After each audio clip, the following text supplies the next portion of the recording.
નમસ્કાર મિત્રો, સ્વાગત છે તમારું અમારી YouTube channel Gujarat jobs and ન્યૂઝમાં.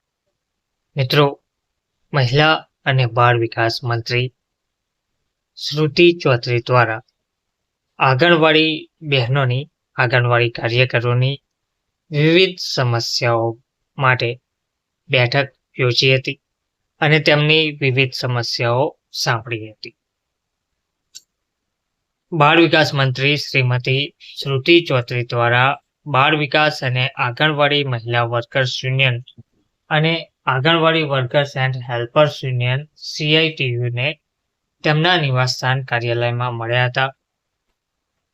આ દરમિયાન મહિલા અને બાળ વિકાસ વિભાગના અધિક મુખ્ય સચિવ શ્રી સુધીર રાજપાલ અને વિભાગના નિયામક શ્રીમતી મોનિકા મલિક અને વિભાગના અન્ય અધિકારીઓ પણ ઉપસ્થિત રહ્યા હતા. આંગણવાડી કાર્યકરો સાથે વાત કરતી વખતે મહિલા અને બાળ વિકાસ મંત્રીએ તેમની સમસ્યાઓને સાંભળી અને ટૂંક સમયમાં તેમની સમસ્યાઓનું નિરાકરણ લાવવાની ખાતરી આપી હતી.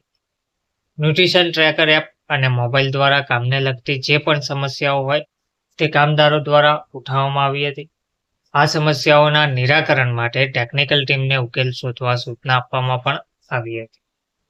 આ સાથે વિભાગને લગતી જે પણ માંગણીઓ કરવામાં આવી હતી તેના માટે અધિક મુખ્ય સચિવ શ્રી સુધીર રાજપાલ અને નિયામકને સૂચના આપવામાં આવી હતી. તેમણે કહ્યું છે કે યુનિયનની માંગણીઓ પર વિચાર કરવો જોઈએ અને જે માંગણીઓ વિભાગીય સ્તરે પૂરી થઈ શકે છે તે પૂરી કરવી જોઈએ. તેમણે કહ્યું કે રાજ્ય સરકાર મહિલા અને બાળ વિકાસના કલ્યાણ માટે સતત કામ કરી રહી છે. રાજ્યમાં બાળકો માટે પ્લે સ્કૂલ ખોલવામાં પણ આવી રહી છે. બાળકોને સારી સુવિધા આપવામાં પણ આવી રહી છે. ટેકનોલોજીના આધુનિક યુગમાં નવા ફેરફારો થઈ રહ્યા છે. રાજ્ય સરકારનો પ્રયાસ છે કે ભવિષ્યમાં આંગણવાડીઓનું પણ આધુનિકરણ થાય અને બાળકો માટે વધુ સારી સુવિધાઓ શરૂ કરવામાં આવે. આવી સ્થિતિમાં વિભાગના અધિકારીઓએ જિલ્લા કક્ષાએ મોનિટરિંગ રાખવું જોઈએ જેથી ગ્રાઉન્ડ પર કામ કરતા કામદારો અને મદદનીશોને કોઈ મુશ્કેલીનો સામનો ના કરવો પડે. તેમણે માતાઓને જાગૃત કરવાની હોય કે બાળકોને સારું પોષણ અને સારું શિક્ષણ આપવાનું હોય. આંગણવાડીઓ દરેક ક્ષેત્રમાં ઉત્તમ કાર્ય કરી રહી છે. અહીં બાળપણને સારું પોષણ આપવાની સાથે બાળકોને સારા સંસ્કાર પણ આપવામાં આવતા હોય છે.